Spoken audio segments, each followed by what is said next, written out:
जय हिंद दोस्तों, मैं कन्हैया कुमार एक बार फिर से आपका जीके प्लान पे स्वागत करता हूं। और देखिएगा कि ये 15वां टेस्ट है क्राउन प्रकाशन का।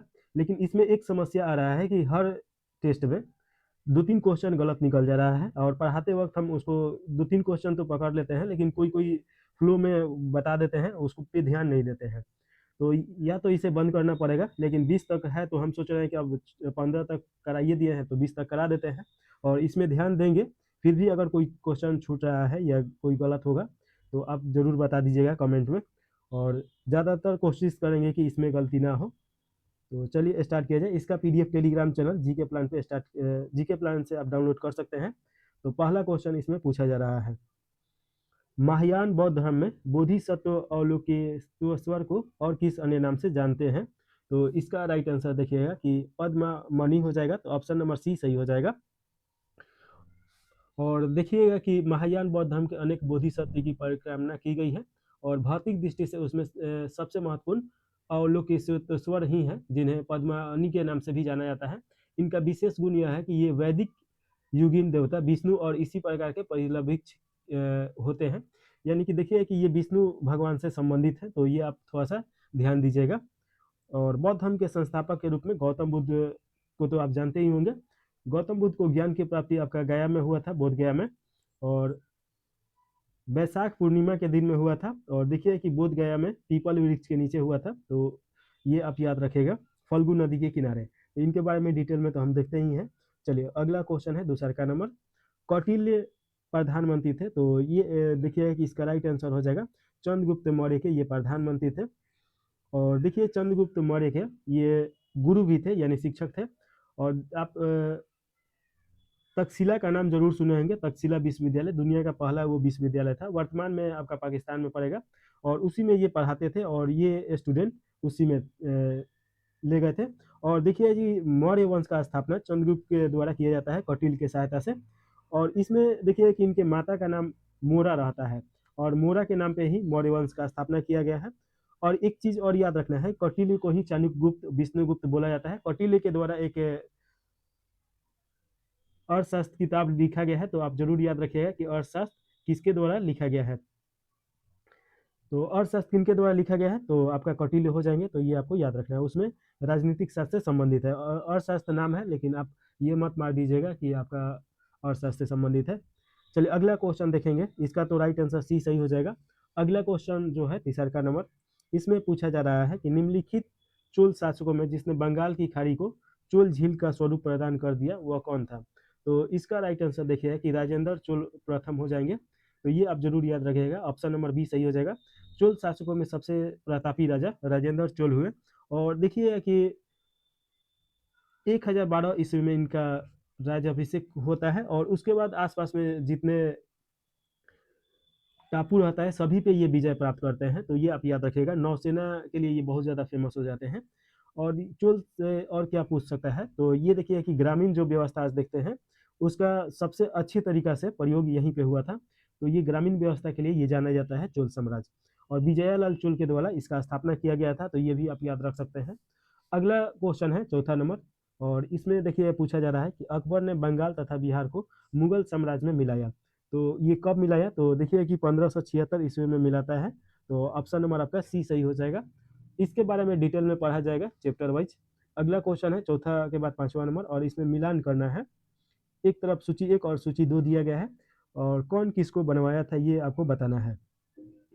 तो देखिएगा कि आपका बाबर के द्वारा जामा मस्जिद जो संभल में है वो बनवाया गया था, और हुमायूं के द्वारा दीन पनाह बनाया गया था। अकबर के द्वारा जहांगीर महल, और जहांगीर के द्वारा इताद उल दौला का मकबरा बनाया गया था, तो ये आप याद रखिएगा। और ताजमहल आप जाते हैं कि शाहजहां के द्वारा बनाया गया है, तो ये आप याद रखिएगा शाहजहां।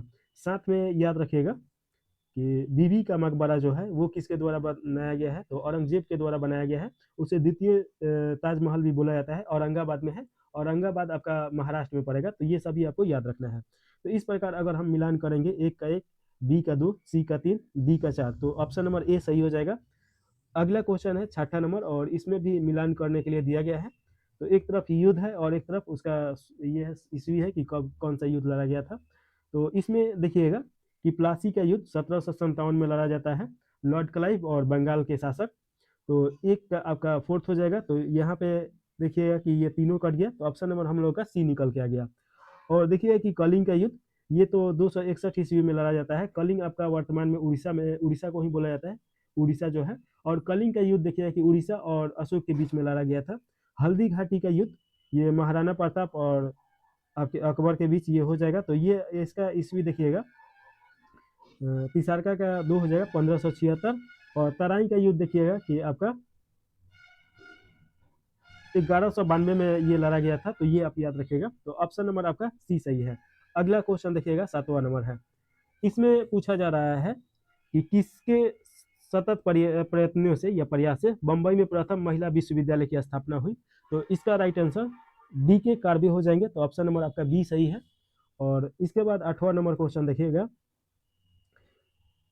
निम्नलिखित में से किसने गांधी जी को सर्वप्रथम महात्मा के तौर पर संबोधित किया था। तो यह ऐसे भी क्वेश्चन पूछ सकता है कि किसने सर्वप्रथम गांधी जी को महात्मा बोला था। तो इसका राइट आंसर आपका सी हो जाएगा, रविन्द्रनाथ टैगोर या रविन्द्रनाथ ठाकुर के द्वारा। थोड़ा सा रविन्द्रनाथ टैगोर के बारे में जान लिया जाए।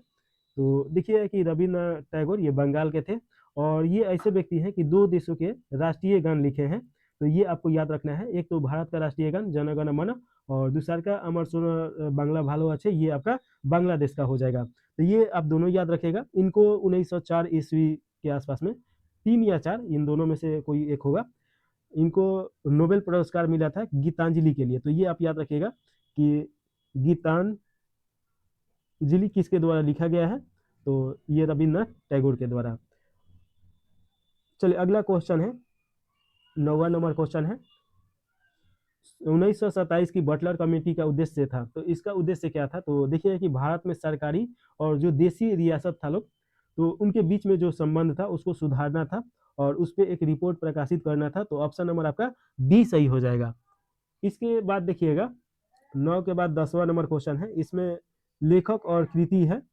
तो इसमें अगर मिलान कीजिएगा तो अमृत लाल नागर, इनके द्वारा अमृत और विष लिखा गया है। तो एक का आपका 3 हो जाएगा। और उसके बाद देखिए कि बी दिया गया है यहाँ पे। तो बी का आपका सुमात्रानंद पंत, तो ये देखिए चिदम्बरम इनके द्वारा लिखा गया है। तो बी का आपका 4 हो जाएगा। तो एक का आपका 3 मिलान कीजिएगा तो ये भी कट गया, ये भी कट गया, और इन दोनों में तो है, तो थोड़ा सा छोटा करना पड़ेगा। और बी का आपका 4 दोनों में है। तो ये और ये मिल गया। शरद चंद्र चटर्जी, ये इनके द्वारा देवदास, ये फेमस किताब है। तो सी का 1 हो जाएगा। तो सी का 1 देखिए, तो ये भी कट गया, ये भी कट गया, ये भी कट गया। ऑप्शन नंबर ए हम लोग का सही निकल के आया। जयदेव के द्वारा गीत गोविंद लिखा गया है। तो ये आप याद रखिएगा। अगला क्वेश्चन है 11 नंबर। इसमें पूछा जा रहा है कि वेबनाथ झील कहाँ पे है। तो इसका राइट आंसर देखिए कि आपका ये झील जो देखिएगा, वेबनाथ झील ये पूछ रहा है ना। हाँ, वेबनाथ झील ये कहाँ पे है। तो ये केरल में है, और इसका लंबाई देखिएगा तो 96.5 किलोमीटर पड़ेगा। चौड़ाई आपका 14.4 किलोमीटर पड़ेगा। और ये भी देखिएगा कि इसमें हर साल 14 जनवरी को इस झील में नौकायन प्रतियोगिता होता है, और उसका नाम है जवाहरलाल नौकायन प्रतियोगिता। तो ये क्वेश्चन बार बार आता है, तो ये आपको याद रखना है। अगला क्वेश्चन है आपका 12 नंबर। निम्नलिखित भारतीय द्वीपों में से कौन सा द्वीप भारत एवं श्रीलंका के मध्य है। तो इसका राइट आंसर देखिएगा कि आपका रामेश्वरम हो जाएगा। भारत और श्रीलंका के मध्य ये काम करता है। तो ऑप्शन नंबर सी सही है। और एलिफेंटा देखिएगा कि ये भी भारत और श्रीलंका के बीच में सीमा बनाता है। यहाँ पे थोड़ा देखिएगा कि एलिफेंटा जो लिखा है, एलिफेंटा पास नहीं लिखा है, एलिफेंटा खाली लिख दिया गया है। तो एलिफेंटा अगर द्वीप देखिएगा तो ये आपका मुंबई में है। अगर एलिफेंटा पास रहता तब ये यहाँ पे नहीं होता। तो ये आपका मुंबई में है। और याद रखिएगा यहाँ पे बहुत सारा हिंदू देवी देवताओं का मूर्ति बना हुआ है। निकोबार तो जानते ही हैं, और सालसेट जानते ही हैं, ये भी मुंबई के तट पे है। तो ये आपको याद रखना है। और अगला जो क्वेश्चन है, 13 नंबर क्वेश्चन पूछा जा रहा है कि बिहार के किस जिले में गंगा नदी सबसे लंबी है। तो सबसे पहले तो ये आपको पता होना चाहिए कि गंगा नदी बिहार में कितना किलोमीटर प्रवाहित होती है।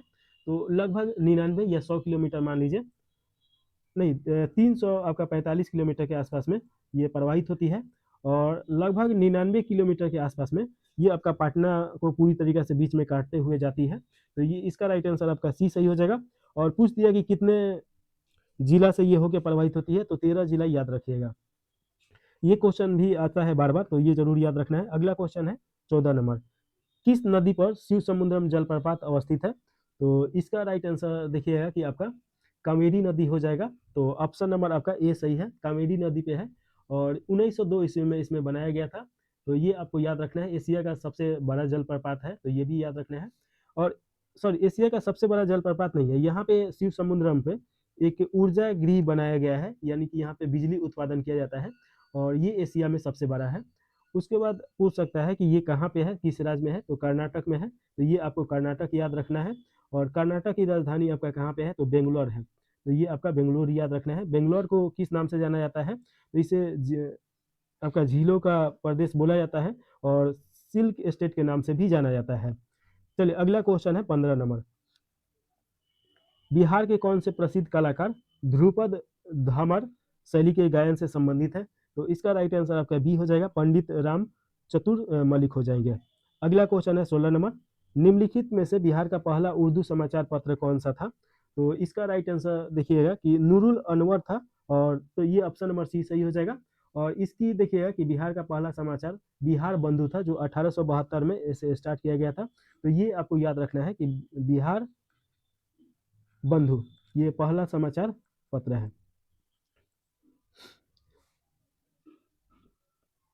और देखिए कि ये जो नूरुल अनवर है, ये किनके द्वारा प्रकाशित किया गया था? तो मोहम्मद हसीम के द्वारा प्रकाशित किया गया था, तो ये आपको याद रखेगा। 16 के बाद 17 नंबर क्वेश्चन में पूछा जा रहा है कि किस अधिनियम के तहत बिहार और उड़ीसा को पूर्ण राज्य का दर्जा मिला और जिसके बाद लॉर्ड सत्येंद्र प्रसाद सिन्हा को बिहार का पहला राज्यपाल नियुक्त किया गया? तो इसका राइट आंसर देखिएगा कि आपका 1919 का अधिनियम हो जाएगा, तो ऑप्शन नंबर आपका ए सही हो जाएगा। और 1920 में देखिएगा कि सत्येंद्र प्रसाद सिन्हा को बिहार और उड़ीसा का प्रांत गवर्नर बनाया गया। बिहार और उड़ीसा 1936 में भारत सरकार अधिनियम के तहत अलग अलग राज्य बना लो। तो ये आप याद रखिएगा कि बिहार उड़ीसा से कब अलग होता है या उड़ीसा बिहार से कब अलग होता है? तो 1936 में। तो ये आपका हो गया। थोड़ा सा और इसके बारे में डिटेल में देखा जाए तो देखिए कि भारत सरकार अधिनियम 1919, इसमें देखिए कि पहली बार ऐसा प्रावधान किया गया कि मुस्लिमों के लिए अलग से सीट आरक्षण किया गया। तो फूट डालो और राज करो की नीति यहीं से स्टार्ट हो जाता है, तो ये आपको याद रखना है। उसके बाद देखिएगा कि आपका 1919 का जो अधिनियम है, इसे काला कानून के नाम से भी जाना जाता है। और काला कानून क्यों इसे बोला जाता है? तो इसमें ऐसा नियम लेके आया गया था कि अगर किसी भी व्यक्ति पे शक हो तो कि वो देशद्रोही है, तो उसे शक के आधार पे ही जेल में डाला जा सकता है। तो इसे देखिए कि बिना वकील बिना दलील वाला कानून बोला गया। और इसी के विरोध में देखिएगा कि पंजाब के दो नेता को पकड़ा गया, जिसमें एक नेता का नाम किचुन था, डॉक्टर किचुन। और देखिए कि जब बैसाख के दिन में बैसाखी मनाने के लिए आपका जलियांवाला जो बाग है, उसमें आदमी इकट्ठा हुआ था और शांति प्रिय ढंग से फेस्टिवल मनाया जा रहा था। उसी में कुछ व्यक्ति शांति प्रिय रूप से अपने नेता के लिए आंदोलन कर रहे थे लोग। उसी समय जनरल ओ डायर आता है और यहाँ पे एंट्री लेने के लिए एक ही रास्ता था और एग्जिस्ट के लिए इसी रास्ता पे सैनिकों को खड़ा करके गोली चलाने का ऑर्डर दे देता है। इस प्रकार देखिए कि जितना सैनिक था लोग सभी गोली चलाता है लोग और हजारों व्यक्ति इसमें मारे जाते हैं लोग। तो ये आपको याद रखना है। और 1935 का जो अधिनियम है, इससे आपसे क्वेश्चन क्या पूछ सकता है कि सबसे ज्यादा संविधान में कहाँ से आर्टिकल लिया गया है? तो आपका 295 आर्टिकल यहीं से लिया गया है लगभग में। और साथ में यहाँ से ये क्वेश्चन याद रखेगा कि 1935 में ही आरबीआई की स्थापना किया गया था। तो ये आप याद रखेगा, आरबीआई जो है इसका राष्ट्रीयकरण आपका 1949 में किया जाता है। इसके बाद देखिए 18 नंबर क्वेश्चन है, तेल शोधक कारखाना है और राज्य है, तो ये बताना है कि कौन कहाँ पे है। तो देखिए कि हल्दिया जो है ये आपका पश्चिम बंगाल में पड़ेगा, तो एक आपका फोर्थ हो जाएगा। जामनगर देखिए कि ये गुजरात में पड़ेगा, तो आपका ए का फोर्थ, तो ये दोनों तो कर गया। और बी का आपका 3 हो जाएगा। कोची आपका केरल में है, सी का आपका 2 हो जाएगा, तो ये तो कर गया। और नुमालीगढ़ ये आपका असम में हो जाएगा, तो ये आपको याद रखना है। सबसे पहले देखिए कि डिगबोई, यहाँ पे डिगबोई जो है ये असम में है और सबसे पहले यहाँ पे तेल मिला था और तेल शोधक यहाँ पे बनाया गया था 1903 और 4 के बीच में। अगला क्वेश्चन है 19 नंबर, नेपा नगर का संबंध किस उद्योग से है? तो ये अखबारी कागज से है और ये आप याद रखें कि किस राज्य में है? तो एमपी में पड़ेगा। एमपी को टाइगर स्टेट के नाम से भी जाना जाता है, या आप याद रख सकते हैं कि इसे सोया राज के नाम से भी जाना जाता है। अगला क्वेश्चन है 20 नंबर, निम्नलिखित में से कौन सा सुमेलित नहीं है? तो इसमें गलत चुनना है। तो देखिएगा यहाँ पे कि आपका जयपुर जो है ये गुलाबी नगर के नाम से जाना जाता है, एकदम सही है। और उज्जैन जो है ये महाकाल का नगर है, ये भी सही है। कोलकाता आनंद का नगर या महलों का नगर है। और देखिएगा कि जैसलमेर जो है ये झीलों का नगर, जैसलमेर को नहीं बोला जाता है, उदयपुर को बोला जाता है। तो ये आपको याद रखना है। जैसलमेर रेगिस्तान का नगर है, तो यहाँ से ये क्वेश्चन नहीं पूछेगा। झीलों का नगर उदयपुर है, जो राजस्थान में है। तो ऑप्शन नंबर आपका डी सही हो जाएगा, क्योंकि गलत बताना था। अगला क्वेश्चन है 21 नंबर। देखिए इसमें घास का मैदान दिया गया है और एक दिया गया है महाद्वीप। तो कौन सा कहाँ पे है ये बताना है। लानोस जो है ये दक्षिणी अमेरिका, वेनेजुएला कंबोडिया हो जाएगा। तो इसका अगर मिलान किया जाएगा तो देखिएगा कि दक्षिणी अमेरिका यहाँ पे है, एक का आपका डी हो जाएगा। तो ये दोनों काट दीजिए, एक काट दीजिए। और बी देखिएगा एस्टेपी, एस्टेपी कहाँ पे है? तो ये आपका हंगरी के आसपास में पड़ेगा और ये यूरोप में पड़ेगा। तो स्टेपीज या बी के आपका 3 हो जाएगा। तो बी का 3 देखिए। और प्रेरी देखिए ये उत्तरी अमेरिका में है, तो सी का 1 हो जाएगा। तो इस प्रकार देखिए कि ये तीनों कट गया। ऑप्शन नंबर आपका ए सही हो जाएगा। वेल्ड जो है ये अफ्रीका में पड़ता है, तो ये भी आपको याद रखना है। तो ये चारों तो आप मिला लिए। चलिए अगला क्वेश्चन देखिए 22 नंबर, निम्नलिखित में से कौन सा युग्म सुमेलित है? तो इसमें सुमेलित बताना है हम लोगों को। तो देखिएगा कि आपका राजधानी दिया गया है साइप्रस का निकोसिया होता है। अच्छा, साइप्रस का बगदाद दिया गया है।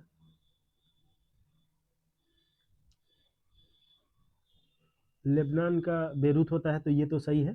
तो देखिए लेबनान का बेरूत ये सही है, साइप्रस का बगदाद नहीं होगा। तो इसका क्या हो जाएगा? तो निकोसिया हो जाएगा, निकोसिया। ये आप पीडीएफ डाउनलोड कीजिएगा, तो इसमें गलत दिया गया है, तो ये आप जरूर याद रखेगा।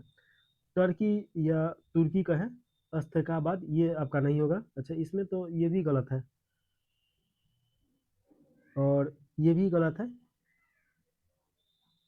और यूक्रेन का तो आप क्यों जानते ही हैं, तो ये भी गलत है। तो इस प्रकार देखिए राइट आंसर आपका बी सही हो जाएगा। और अगला क्वेश्चन है 23 नंबर, काला सागर में गिरने वाली नदी द्वय है, तो कौन सा नदी काला सागर में गिरती है? तो नीपर और डेन्यून, ये दोनों नदी गिरता है लोग। तो ऑप्शन नंबर आपका सी सही हो जाएगा। देवनी नदी का उद्गम देखिएगा कि जर्मनी स्थित ब्लैक फॉरेस्ट से होता है, तो ये आप याद रखेगा। और Austria, Slovakia, Hungary, Croatia, Serbia, Romania होते हुए ये प्रवाहित होती है। 23 के बाद 24 नंबर क्वेश्चन पूछा जा रहा है, ग्रेट बैरियर रीफ ये है। तो देखिएगा कि इसका राइट आंसर थोड़ा सा अगर हम इसके बारे में बताएं, तो ये ऑस्ट्रेलिया महाद्वीप इसी प्रकार में है। तो ये देखिए मान लीजिएगा ऑस्ट्रेलिया महाद्वीप है, और ग्रेट बैरियर जो रीफ है यहाँ पे है। ग्रेट बैरियर रीफ क्या होता है? तो परवाल भित्तियों का बना हुआ एक पहाड़ होता है, परवाल भित्ति। परवाल भित्ति मूंगा की जो इसे चट्टान भी बोला जाता है, जिसमें देखिए कैल्शियम का मात्रा ज़्यादा होता है और एक पर एक ये बढ़ते जाता है लोग, और उसके बाद चिपकते चिपकते ये एक पहाड़ का रूप धारण कर लेता है। तो इस प्रकार ये एक पहाड़ हो जाता है। और ये जो है ऑस्ट्रेलिया के पूर्वी दिशा में पड़ेगा, उत्तर पूर्वी। तो यहाँ पे है, तो ये आप याद रखेगा। तो इसका राइट आंसर क्या हो जाएगा? ऑस्ट्रेलिया के निकट एक प्रवाल भित्ति है, तो ऑप्शन नंबर ए सही हो जाएगा। अगला क्वेश्चन देखिए 25 नंबर, भारत के संविधान की किस अनुसूची में विभिन्न राज्यों में अनुसूचित क्षेत्रों के प्रशासन और नियंत्रण के लिए विशेष उपबंध है? भारत के संविधान की किस अनुसूची में विभिन्न राज्यों में अनुसूचित क्षेत्रों के प्रशासन और नियंत्रण के लिए विशेष उपबंध है? तो इसका राइट आंसर देखिएगा कि आपका 5वीं अनुसूची हो जाएगा। तो ऑप्शन नंबर बी सही हो जाएगा। और देखिएगा कि मूल संविधान में आपका 8 सूची था, लेकिन वर्तमान में 12 सूची है, तो ये आप याद रखेगा। और पहला सूची जो है 1951 में लाया गया था भूमि सुधार अधिनियम के लिए, और ये बिहार राज्य के लिए लाया गया था। तो इतना जरूर आप याद रखेगा। अगला क्वेश्चन है 26 नंबर।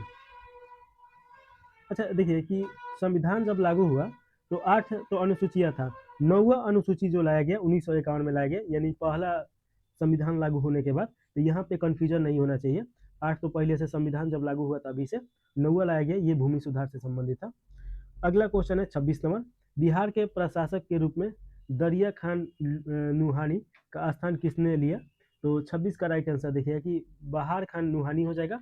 ऑप्शन नंबर बी सही है। 27 नंबर क्वेश्चन है, किसने महात्मा बुद्ध को लाइट ऑफ एशिया कहा है? तो देखिएगा कि ये आपका light of Asia sir Edwin Arnold के द्वारा बोला गया है, तो ये आप जरूर याद रखेगा। और इनके द्वारा एक पुस्तक लिखा गया है, तो उसी में बताया गया है। पुस्तक का नाम ही लाइट ऑफ एशिया है, तो ऑप्शन नंबर आपका डी सही हो जाएगा।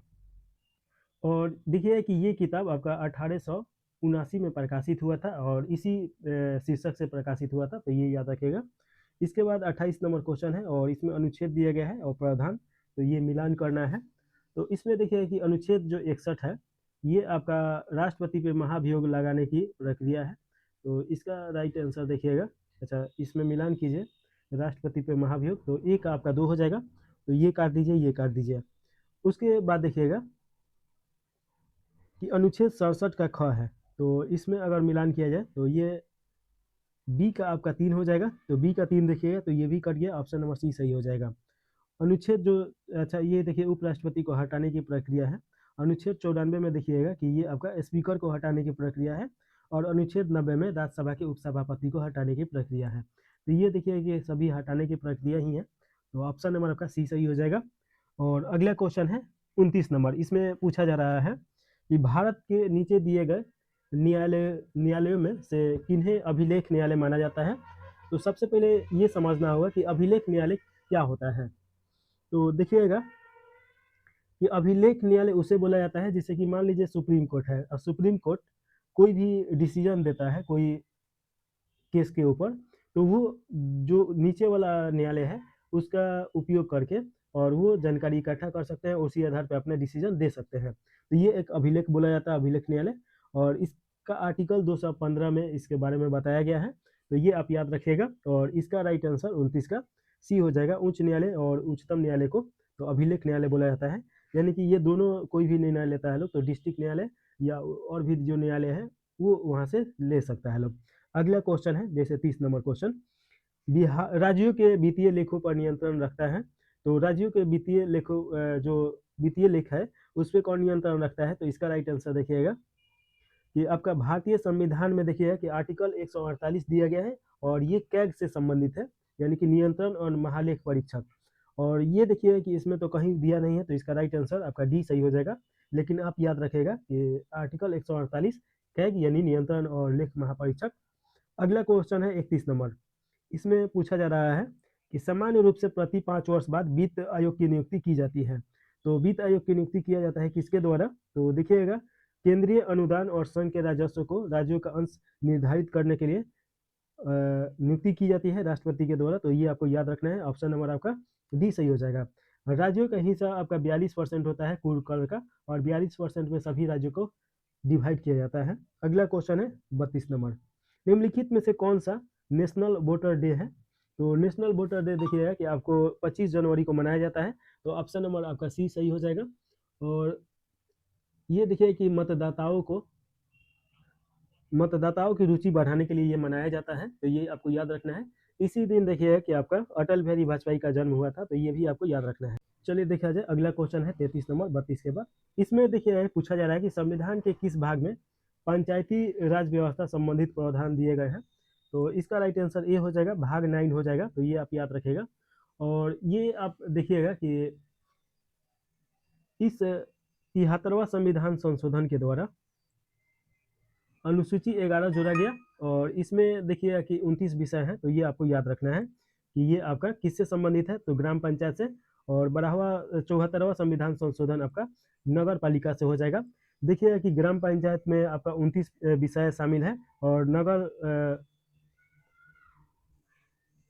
जो नगर पालिका होता है उसमें 18 विषय शामिल है, तो ये सब याद रखिएगा। अगला क्वेश्चन है 34 नंबर। तास कहाँ की समाचार एजेंसी है। तो देखिएगा कि इसका राइट आंसर आपका सी सही हो जाएगा। तास रूस का समाचार एजेंसी है, डॉन आपका पाकिस्तान का हो जाएगा, तो ये सब याद रखिएगा। अगला क्वेश्चन है 35 नंबर। इसमें क्वेश्चन पूछा जा रहा है कि भारत के संदर्भ में नौकरशाही का निम्नलिखित में से कौन सा उपयुक्त चरित्र या चित्रण है। तो इसका राइट आंसर देखिएगा कि लोक नीति को कार्यान्वित करने का अभिकरण है। तो नौकरशाही मतलब क्या होता है, तो देखिए 3 चीज आपको समझना है, या इसे 3 पिलर के नाम से भी जाना जाता है। तो ये अब मान लीजिए कि आपका एक होता है न्यायपालिका, न्यायपालिका। एक होता है कार्यपालिका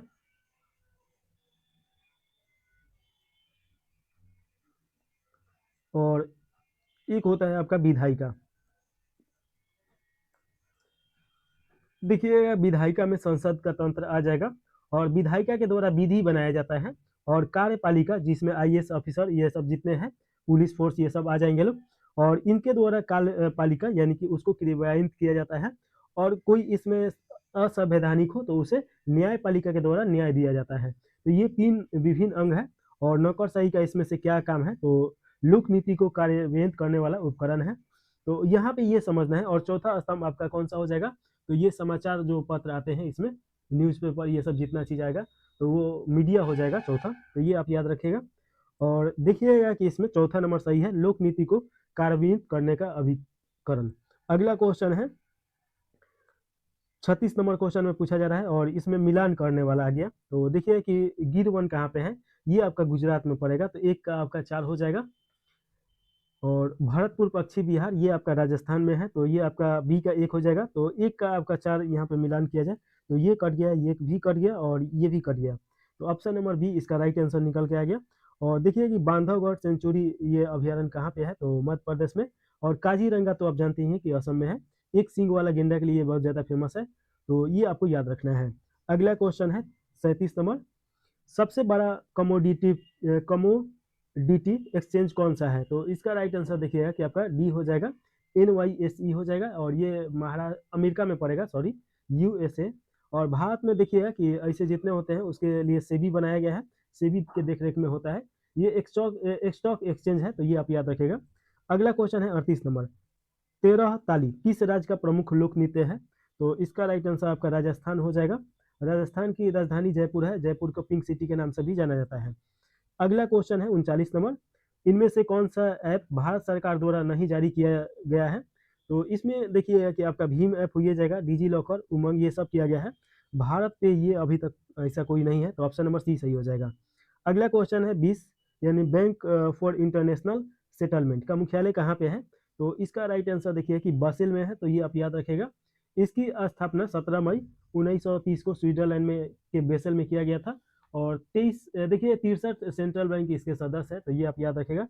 भारत भी है। अगला क्वेश्चन है 41 नंबर, एक दुकानदार 200 शर्ट बेचता है और 25 शर्ट के विक्रय मूल्य के बराबर लाभ कमाता है, उसका लाभ प्रतिशत कितना हो जाएगा तो लाभ प्रतिशत अगर निकालना है तो देखिएगा कि 25 शर्ट का लाभ कमाता है तो 200 में से अगर घटाएंगे तो कितना हो जाएगा, 25 घटाएंगे तो 175 बचेगा और 175 पे ही आपका 25 का लाभ है तो ऊपर 25 चल जाएगा, नीचे 175 आ जाएगा, यहाँ पे 100 आ जाएगा।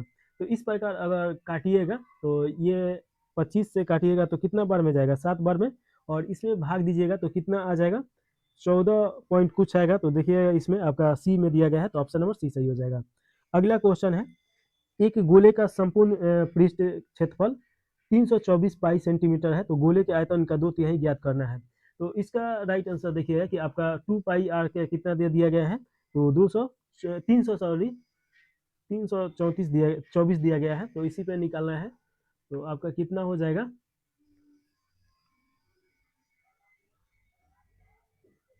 ये आपका 972 हो जाएगा और 972 पाई और उसके बाद इंटू में 2/3 आ जाएगा। इसी को सॉल्व कर दीजिएगा तो आपका आंसर आ जाएगा 648 आएगा। तो ऑप्शन नंबर आपका डी सही हो जाएगा। अगला क्वेश्चन है, किसी संयुक्त परिवार में दादा दादियों की औसत आयु 67 वर्ष है, माता पिता की औसत आयु 35 वर्ष है और 3 पौत्र और पतियों की औसत आयु 6 वर्ष है। संपूर्ण परिवार की औसत आयु ज्ञात करना है तो ये तो बहुत इजी है। देखिए कि संयुक्त परिवार के दादा दादी की औसत आयु 67 वर्ष है तो 67 इंटू 2 कर दीजिए। उसके बाद देखिए कि माता पिता का 35 वर्ष है तो 35 इंटू आपको 2 कर देना है।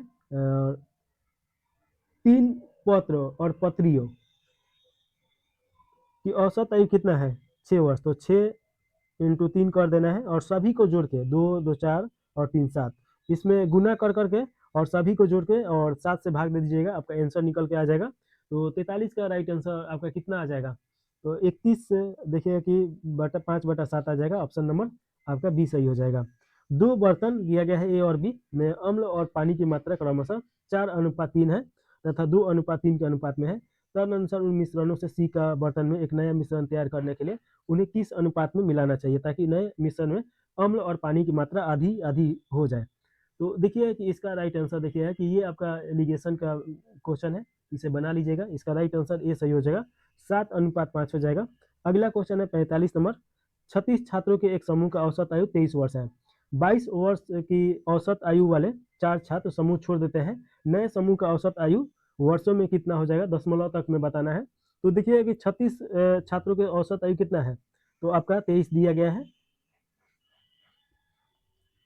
और उसके बाद क्या है, 22 वर्ष की औसत आयु वाले 4 छात्र, तो यानी कि 22 इंटू 4 और इसको घटा देना है, ये गुना कर दीजिएगा और ये गुना करके घटा देना है।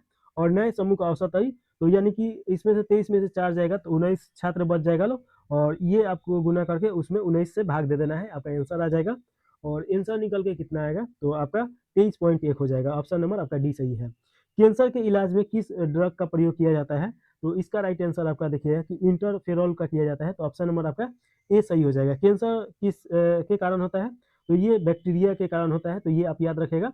और ये जहाँ पे हो जाता है उसको धीरे धीरे खाना स्टार्ट कर देता है, इसीलिए ये बहुत ज़्यादा खतरनाक बीमारी है, तो ये आपको याद रखना है।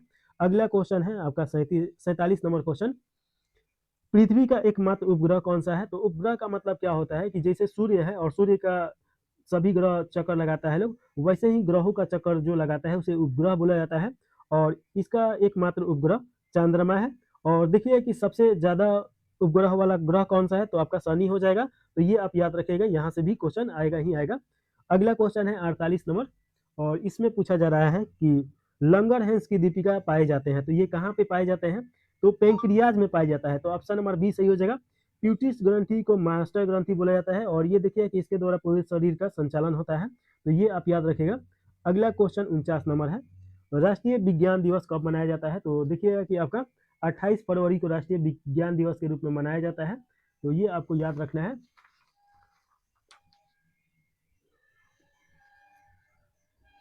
और कब से मनाना स्टार्ट किया गया है, तो 1986 हो जाएगा। अगला क्वेश्चन है 50 नंबर। किसी गैस में उत्पन्न ध्वनि तरंग सदैव होती है, तो कैसा होता है, तो देखिए कि अनुदैर्घ्य तरंग के जैसा होगा, तो ऑप्शन नंबर आपका ए सही हो जाएगा। और अगला क्वेश्चन देखिए कि अश्व शक्ति किसके बराबर होता है, तो एक अश्व शक्ति बराबर 746 वोल्ट के बराबर होता है, तो ये शक्ति का प्रदर्शन करता है। ऑप्शन नंबर आपका ए सही हो जाएगा। अगला क्वेश्चन है 52 नंबर। बेसेमर प्रक्रम से बनाया जाता है, तो ये क्या बनाया जाता है, तो देखिएगा कि आपका इस्पात बनाया जाता है, तो ऑप्शन नंबर आपका सी सही हो जाएगा।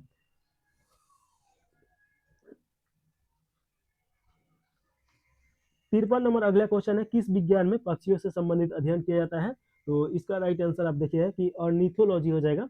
ऑर्निथोलॉजी में आपका पक्षी से संबंधित अध्ययन किया जाता है, तो ये आप याद रखिएगा। और सिस्मोलॉजी में तो ये भूकंप से संबंधित है। और ऑस्टियोलॉजी देखिएगा कि ये हड्डी के ये सब जोड़ने वोड़ने का इसमें पढ़ाई किया जाता है, तो ये हो जाएगा। अगला क्वेश्चन 54 नंबर है। द्रव धातु तत्व कौन सा है, तो ये देखिए कि आपका ब्रोमीन हो जाएगा, जो कि रूम टेम्परेचर पे भी ये आपका द्रव में रहता है। और चांदी देखिएगा कि ये चांदी जो है विद्युत सबसे ज़्यादा विद्युत का ये चालक होता है। और सोना देखिए कि सबसे ज़्यादा ये आपका इसमें प्रत्यवस्था पाया जाता है, यानी कि इसे पीट पीट कर बहुत पतला तार बनाया जा सकता है। इसी से समझ लीजिए कि 1 ग्राम अगर सोना हो तो 1 किलोमीटर उसका तार बन सकता है। पारा देखिए कि द्रव अवस्था में रहने वाला ये तत्व है, तो ये आप याद रख सकते हैं। और ये रूम टेम्परेचर पे ये क्वेश्चन पूछता है। अगला क्वेश्चन है, मनुष्य के शरीर में सर्वाधिक पाए जाने वाला प्रोटीन होता है, तो मनुष्य के शरीर में सबसे ज़्यादा प्रोटीन कौन सा पाया जाता है, तो कोलेजन पाया जाता है, तो ये आप याद रखेगा। और देखिए कि ये मांसपेशी का निर्माण करने में सबसे ज़्यादा ये काम करता है। जो प्रोटीन होता है लोग, ये प्रोटीन के द्वारा ही मांसपेशी, त्वचा, बाल, लिगामेंट, ये सब जितना है, टेंडन, ये सब निर्माण होता है। तो इसीलिए प्रोटीन को शरीर का निर्माणकर्ता के रूप में जाना जाता है, तो ये आप याद रखिएगा। हीमोग्लोबिन होता है, ये आपका आयरन से बनता है, और हीमोग्लोबिन खून से संबंधित है। चलिए अगला क्वेश्चन देखिएगा 55 के बाद 56 नंबर क्वेश्चन। अति चालक का लक्षण क्या होता है, तो अति चालक में देखिएगा कि आपका उच्च पारगम्य होता है, तो ये आप याद रखेगा। तो ऑप्शन नंबर आपका ए सही हो जाएगा। और देखिए कि आपसे क्वेश्चन पूछ सकता है कि जो चालक होता है अगर उसे गर्म किया जाए तो उसका प्रतियोगिता बढ़ता है कि घटता है, तो घट जाता है गर्म करने के बाद, और ठंडा करने के बाद बढ़ जाता है, तो ये याद रखिएगा। अगला क्वेश्चन 57 नंबर है, आप मानव शरीर में एक्सटर्नल को कहाँ पाएंगे? तो ये देखिएगा कि आपका छाती का जो हड्डी होता है उसी को बोला जाता है, जो कि हृदय को चारों तरफ से उसको बचा के रखता है। जांग में देखिएगा कि फीमर पाया जाता है, जो कि सबसे बड़ा शरीर का हड्डी है, तो ये आप जरूर याद रखिएगा, फीमर। और स्टेपी जो है ये कान में पाया जाता है, जो सबसे छोटा हड्डी होता है। 58 नंबर क्वेश्चन है, पोलियो का टीका का खोज किसने किया था? तो ये देखिएगा कि जॉन सल्क के द्वारा 1952 ईस्वी में किया गया था, तो ये ईस्वी भी याद रखिएगा, ऑप्शन नंबर बी सही हो जाएगा। अगला क्वेश्चन है 59 नंबर, भारत में निर्मित पहला बहुउद्देशीय उपग्रह कौन सा है? तो इसका राइट आंसर देखिएगा कि भारत में निर्मित जो है इंटरसेट 2A है, तो ऑप्शन नंबर डी सही हो जाएगा, बहुत इंपॉर्टेंट है, ये आप याद रखिएगा, 1992 में बनाया गया था, तो ये आप याद रखना है। 60 नंबर क्वेश्चन है, रंजक और खाद्य पदार्थ बनाने में किसका प्रयोग किया जाता है? तो इसका राइट आंसर ए हो जाएगा, केरेमल का प्रयोग किया जाता है, तो ये ए सही है। अगला क्वेश्चन है 61 नंबर, एम्पियर मापने की इकाई क्या है? तो एम्पियर में क्या मापा जाता है? तो विद्युत धारा मापा जाता है, तो बी हो जाएगा। एक एम्पियर बराबर कितना होता है? तो देखिएगा कि एक कूलम बराबर 1 सेकेंड में जितना प्रवाहित होगा उसे बोला जाएगा, तो ये आपका राइट आंसर बी सही है। अगला क्वेश्चन है 62 नंबर, अल्फा कण के दो धन आवेश होते हैं जिसका द्रव्यमान लगभग बराबर होता है, तो इसका राइट आंसर देखिएगा कि हीलियम के एक परमाणु के नाभिक, तो ये आपका राइट आंसर बी सही है। अच्छा, अगला क्वेश्चन देखिए 63 नंबर है कि कार्बन के तीसरे अपरूप की खोज 3 वैज्ञानिकों की टीम द्वारा की गई थी, जिन्हें रसायन शास्त्र का नोबेल प्राइज से सम्मानित किया गया, उसको चिन्हित कीजिए जो उस टीम में सम्मिलित नहीं था। तो 63 का राइट आंसर आपका डी हो जाएगा, फैमाइन हो जाएगा, तो ऑप्शन नंबर आपका डी सही है। अगला क्वेश्चन है 64 नंबर, रक्त का थक्का बनाने में फाइब्रिनोजन को फाइब्रिन के परिवर्तन में भाग लेने वाले एंजाइम है, तो ये कौन सा हो जाएगा कि रक्त को थक्का जमाता है? तो ये थ्रोम्बिन हो जाएगा, ऑप्शन नंबर आपका ए सही है। और देखिए कि शरीर के अंदर विटामिन के कमी के कारण रक्त का थक्का जमता है और बहुत सारा बीमारी होता है, तो विटामिन के आप याद रखेगा, और इसे शायद थ्रोम्बिन बोला जाता है। और ये इसमें क्या क्वेश्चन आ सकता है? तो रक्त, थोड़ा सा इसके बारे में और डिटेल में समझा देते हैं। देखिए रक्त दो प्रकार का होता है, एक आपका होता है आरबीसी और एक होता है डब्ल्यूबीसी। डब्ल्यूबीसी, आरबीसी को रेड ब्लड सेल बोला जाता है, आरबीसी आई लिख दिया है, तो आरबीसी को रेड ब्लड सेल बोला जाता है, और इसका काम होता है ऑक्सीजन को ले जाना और लेके आना, जो हम लोग सांस लेते हैं लोग, उसके पूरे शरीर में प्रवाहित करना। और जब शरीर में पूरा ऑक्सीजन प्रवाहित होगा तो साथ में ब्लड भी प्रवाहित होता है, तो पूरे शरीर में पहुंचता है।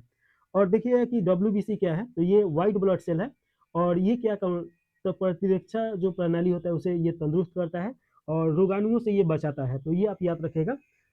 चलिए अगला क्वेश्चन है, प्रोटीन के पाचन में सहायक एंजाइम है, तो प्रोटीन के पाचन में कौन सा एंजाइम सहायक होता है? तो ट्रिप्सिन होता है, तो ऑप्शन नंबर सी सही हो जाएगा।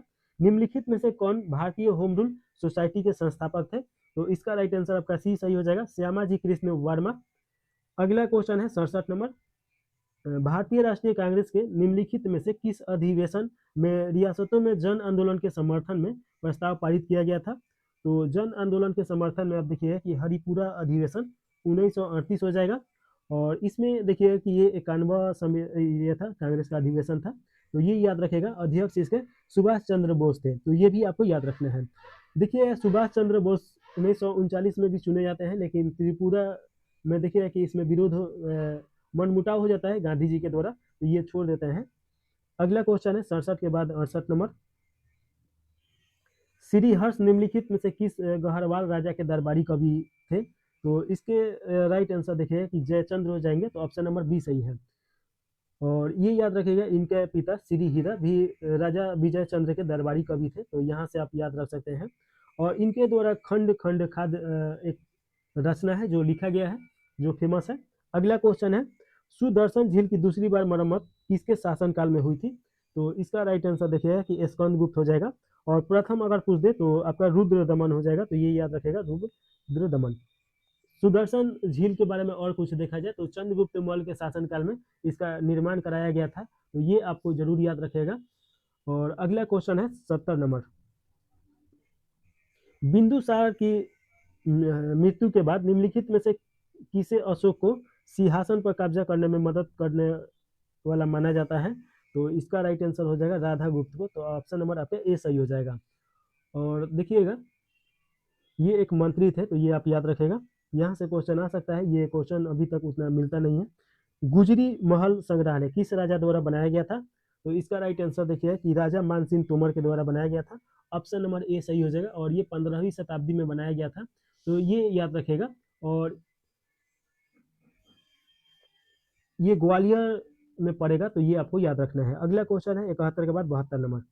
निम्नलिखित शासकों में से किसे दिल्ली सल्तनत के शासक अलाउद्दीन खिलजी ने राय ए रायन की उपाधि दी थी? तो इसका राइट आंसर देखिएगा कि आपका रामचंद्र देव को दिया गया था। ऑप्शन नंबर ए सही हो जाएगा। और देखिएगा कि 1307 ईस्वी में मलिक कफूर ने देवगिरी पे आक्रमण किया और रामचंद्र देव को दिल्ली लाया, जहां अलाउद्दीन ने उसके साथ सम्मानजनक व्यवहार किया और उन्हें ये उपाधि दिया। तो ये आप याद रखिएगा कि ये अभियान कौन चलाया था? तो अभियान कौन चलाया था, तो ये आपको याद रखना है, मलिक कफूर। और मलिक कफूर देखिएगा कि ये एक हिजड़ा था, और ये आपका देखिएगा कि 100 दिनार के नाम से भी जाना जाता है, क्योंकि 100 दिनार में इसे खरीदा गया था अलाउद्दीन के द्वारा। अगला क्वेश्चन है 73 नंबर। निम्नलिखित में से किस सातवाहक सातकर्णी शासक ने शक शासकों से मालवा को पुनः प्राप्त किया था? तो इसका राइट आंसर हो जाएगा यक्षारी सातकर्णी। तो ऑप्शन नंबर आपका डी सही हो जाएगा। और देखिए कि सातवाहन जो ये शासक है लोग, ये सीसा का सिक्का चलाया था लोग, तो ये आप जरूर याद रखिएगा, ये बार बार क्वेश्चन आता है। अगला क्वेश्चन है 74 नंबर। निम्नलिखित में से किसने नागानंद लिखा है? तो नागानंद के लेखक कौन है? तो हर्षवर्धन को माना जाता है, ये थानेश्वर के शासक थे, तो ये आप याद रखेगा। अगला क्वेश्चन है 75 नंबर। भारत के संविधान की 10वीं अनुसूची किससे संबंधित है? तो ये देखिएगा कि दल बदल के आधार पर संसद और राज्य विधानसभाओं के सदस्य की अयोग्यता पे ये संबंधित है। इसके पहले क्या होता था कि कोई व्यक्ति जो है किसी दूसरे के चुनाव चिन्ह पे लड़के जीत के और फिर दूसरे में जाके वो मिल जाता था, तो इससे बचने के लिए ये कानून लाया गया। अगला क्वेश्चन है 76 नंबर। निम्नलिखित में से कौन सा राज्य लोकसभा सीटों की संख्या के संदर्भ में सही है और घटते क्रम में बताना है? तो अगर देखा जाए इसमें, तो देखिए कि तमिलनाडु में आपका, अच्छा देखिए ऑप्शन नंबर सी सही हो जाए, पश्चिम बंगाल, बिहार और तमिलनाडु। पश्चिम बंगाल में देखिएगा कि आपका 42 है, और बिहार में तो जानते ही होंगे कि 40 है, और तमिलनाडु में 39 है, तो ये घटते क्रम में है। सबसे ज़्यादा आपका 80 यूपी में है, तो ये आप याद रखेगा, और सबसे कम आपका सिक्किम, गोवा, ये सब में हो जाएगा, एक एक है। अगला क्वेश्चन है महिला समानता दिवस प्रतिवर्ष कब मनाया जाता है? तो महिला समानता दिवस देखिएगा कि आपका 26 अगस्त को मनाया जाता है, तो ये आप याद रखेगा। ऑप्शन नंबर आपका सी सही हो जाएगा। अगला क्वेश्चन है 78 नंबर। इसमें पूछा जा रहा है संविधान का निम्नलिखित में से कौन सा अनुच्छेद सांस्कृतिक और शैक्षिक अधिकारों से संबंधित है? तो ये देखिए कि अनुच्छेद 29 से 30 के बीच में आ जाएगा। ऑप्शन नंबर आपका डी सही हो जाएगा। थोड़ा सा डिटेल में देखा जाए, ये देखिए कि मौलिक अधिकार के अंतर्गत आएगा। तो देखिए सबसे पहले आपका मूल अधिकार जो है ये कहाँ से लिया गया है? तो ये याद रखेगा यूएसए के संविधान से लिया गया है। और साथ में याद रखेगा कि मौलिक अधिकार जो है आर्टिकल आपका 12 से लेके 35 के बीच में है। और देखिए कि मौलिक अधिकार 7 प्रकार है इसके, जब इसे शामिल किया गया था, और वर्तमान में 6 है। 31वां संविधान देखिए, 31वां जो आर्टिकल है ये 300 के क में डाल दिया गया है, और ये अब मौलिक अधिकार नहीं होके ये अब कानूनी अधिकार है। ये संपत्ति का अधिकार है, तो संपत्ति का अधिकार हटा दिया गया है, तो इतना जरूर याद रखेगा। और ये अनुच्छेद जो 29 से 30 ये सही हो जाएगा, सांस्कृतिक और शैक्षणिक अधिकार प्रदान करता है। अगला क्वेश्चन है 79 नंबर। निम्नलिखित में से किसकी विधानसभा में सदस्यों की संख्या सबसे कम है? तो 79 का राइट आंसर आपका बी सही हो जाएगा, गोवा में सबसे कम होगा। अगला क्वेश्चन देखिएगा 79 के बाद 80 नंबर क्वेश्चन। संविधान का अनुच्छेद 123 किससे संबंधित है? तो ये देखिएगा कि अध्यादेश जारी करने की राज्यपाल की शक्ति हो जाएगा, तो ऑप्शन नंबर बी सही हो जाएगा। और 81 नंबर क्वेश्चन देखिएगा। अच्छा, अध्यादेश कौन जारी करता है? तो ये राष्ट्रपति के द्वारा जारी किया जाता है। 81 नंबर क्वेश्चन है निम्नलिखित में से किस भारतीय प्रांत का संविधान सभा में अधिकतम प्रतिनिधित्व था? तो 81 का राइट आंसर आपका ए सही है, संयुक्त प्रांत हो जाएगा, संयुक्त प्रांत यानी कि उत्तर प्रदेश।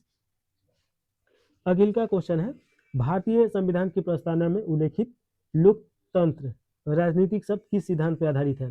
तो 82 का राइट आंसर आपका सी सही है, लोकप्रिय संप्रभुता हो जाएगा। अगला क्वेश्चन है 83 नंबर।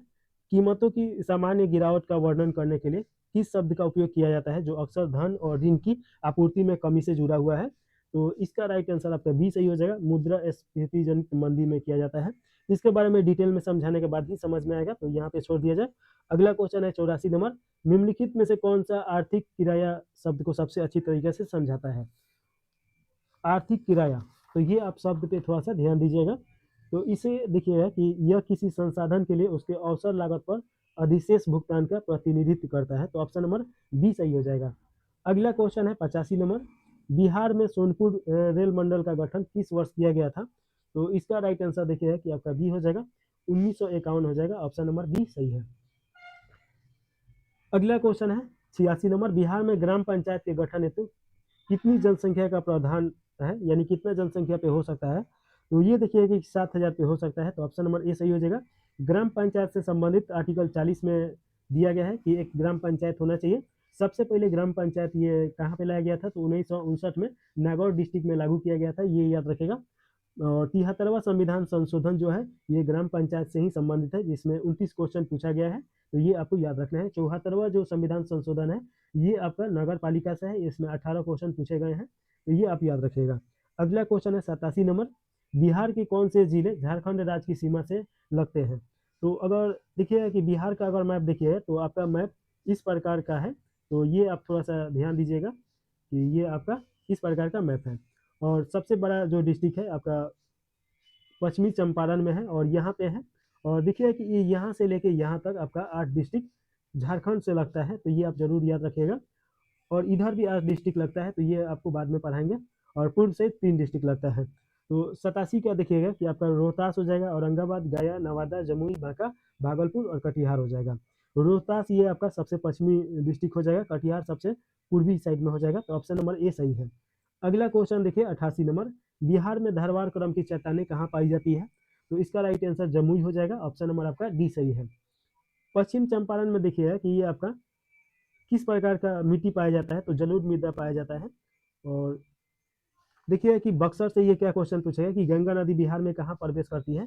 तो चौसा जगह है जो बक्सर में पड़ेगा, यहाँ से प्रवेश करती है, तो ये आप याद रखिएगा। अगला क्वेश्चन 89 नंबर है, बिहार की जलवायु को निम्न में से कौन प्रभावित नहीं करता है? तो इसका राइट आंसर देखिएगा कि आपका सी सही है, मक्का रेखा से ये प्रभावित नहीं होता है। बाकी हिमालय की अवस्थिति, बंगाल की खाड़ी और दक्षिण पश्चिम मानसून ये सभी से प्रभावित होता है। दक्षिण पश्चिम मानसून से ही सबसे ज़्यादा वर्षा होता है, जो 1 से लेकर 5 जून के आसपास में केरला के तट से टकराता है। बंगाल के खाड़ी से देखिए ठंडा के मौसम में वर्षा होता है। और ये पूर्वी जो प्रायद्वीपीय भारत है ये बंगाल के खाड़ी से सटा हुआ है। हिमालय देखिएगा कि ठंडा को रोकता है, और जो वायु आता है उधर से उत्तर दिशा में, तो हिमालय इसे रोक लेता है। और वर्षा जो वायु वेग आता है उसको भी हिमालय रोक के भारत में वर्षा कराता है, तो ये सभी आपका महत्वपूर्ण हो जाएगा। अगला क्वेश्चन पूछा जा रहा है 90 नंबर, बिहार की कृषि जलवायु क्षेत्र से संबंधित विषय पे विचार करना है और उपयुक्त कथन में सही नहीं है, गलत चुनना है, तो ये आप देखिएगा। तो देखिएगा कि 13 जिले वाला उत्तर पश्चिम जोन, जिसमें 1040 मिमी से 1450 मिमी तक वर्षा होता है, ये एकदम सही है। 5 जिले वाला उत्तर पूर्वी जोन, जिसमें 1200 मिमी से 1700 मिमी वर्षा होती है, ये गलत है। 11 जिले वाला दक्षिणी जोन, जिसमें 990 से लेके 1240 मीटर प्रति वर्ष वर्षा होती है, ये भी गलत है। ऑप्शन नंबर आपका सी सही हो जाएगा, 2 और 3 गलत है। अगला क्वेश्चन है 91 नंबर, इसमें पूछा जा रहा है निम्न कथनों पर विचार करना है और सही कथन का इसमें चुनाव करना है। तो इसमें देखिएगा कि बिहार में मानसून पूर्वी भाग में 8 जून तथा पश्चिमी भाग में 10 जून को आता है, ऐसा नहीं है। देखिए कि लगभग ये 15 जून के आसपास में ये आता है लोग, क्योंकि 1 से 5 जून के बीच में आपका केरल के तट से टकराता है। और अगला है, बिहार में मानसून का आगमन सबसे पहले किशनगंज में होता है, ये एकदम सही है। किशनगंज में देखिए बिहार में सबसे ज़्यादा वर्षा होने वाला राज्य है, इसीलिए देखिए कि यहाँ पे आपका अच्छा खासा देखिए कि चाय की खेती किया जाता है। तो बिहार में सबसे ज़्यादा चाय की खेती किशनगंज में ही होता है, तो इसका राइट आंसर आपका बी सही हो जाएगा, केवल 2 सही है। अगला क्वेश्चन है 92 नंबर, हाल ही में भारत सशस्त्र बलों की सैन्य शक्ति का प्रदर्शन करने तथा युवाओं व आम नागरिकों को रक्षा बलों के प्रति जागरूक और प्रेरित करने के दृष्टिकोण से बिहार के मोतिहारी में किस कार्यक्रम का आयोजन किया गया? तो इसका राइट आंसर सी सही हो जाएगा, शौर्य वेद नाम महोत्सव किया गया। अगला क्वेश्चन है, गौतम बुद्ध वन्यजीव अभ्यारण्य बिहार के किस जिले में है? तो इसका राइट आंसर देखिए कि आपका गया में है, तो ये आप याद रखिएगा। 94 नंबर क्वेश्चन है कि बिहार स्कूल ऑफ योग की स्थापना कब हुई थी? तो इसका राइट आंसर आपका बी सही है। 1963 में किया गया था। और योग दिवस देखिए कि 1 जून को हर साल मनाया जाता है। प्रसिद्ध शक्तिपीठ चंडिका देवी मंदिर किस जिले में स्थित है? तो इसका राइट आंसर देखिए कि मुंगेर में है। अगला क्वेश्चन है कर्पूरी ठाकुर कब पहली बार बिहार के मुख्यमंत्री बने थे? तो ये देखिएगा कि आपका 1970 में, तो ऑप्शन नंबर ए सही हो जाएगा। अगला 97 नंबर क्वेश्चन है बिहार का सबसे गर्म जलकुंड कौन सा है? तो ये आपका हो जाएगा सूर्य कुंड हो जाएगा, तो ये याद रखेगा। और ये राजगीर में पड़ता है, तो ये भी आपको याद रखना है। अगला क्वेश्चन है 98 नंबर, वर्तमान में बिहार के वन एवं पर्यावरण मंत्री कौन है? तो ये देखिएगा कि ये क्वेश्चन मत पढ़िए, क्योंकि अभी चुनाव हुआ है और चुनाव के बाद सभी मंत्रालय तो चेंज होना ही है, तो ये तो क्वेश्चन गलत हो जाएगा। तो वर्तमान में देख के जाइएगा। अगला क्वेश्चन है 99 नंबर, बिहार सरकार ने बिहार के किस स्थान पे डायनासोर पार्क बनाने की योजना घोषित की है? तो इसका राइट आंसर देखिएगा कि डायनासोर पार्क आपका राजगीर में बनेगा। राजगीर देखिएगा कि कहाँ पे है, तो बिहार में आपका कौन सा डिस्ट्रिक्ट में है, ये आप बताइए। चलिए नालंदा डिस्ट्रिक्ट में है, हम ही बता देते हैं। अगला क्वेश्चन है हाल ही में प्रस्तुत किए गए आर्थिक सर्वेक्षण के अनुसार सड़क घनत्व के मामले में बिहार का स्थान कौन सा है? पहला स्थान तो मुंबई है और बिहार का स्थान देखिएगा कि तीसरा है, तो ऑप्शन नंबर आपका ए सही हो जाएगा। तो इस प्रकार देखिएगा कि यह सभी देख लिए लोग, आप कमेंट लाइक जरूर कर दीजिए और कितना नंबर आया है ये भी कमेंट करके बता दीजिए। तो यहीं पे समाप्त कर दिया जाए। जय हिंद जय भारत। और इसमें देखिए कि एक क्वेश्चन गलत मिला था, 2 क्वेश्चन तो उसको हम सही कर दिए हैं, इसमें एक भी क्वेश्चन गलत नहीं मिलेगा। तो जय हिंद जय भारत।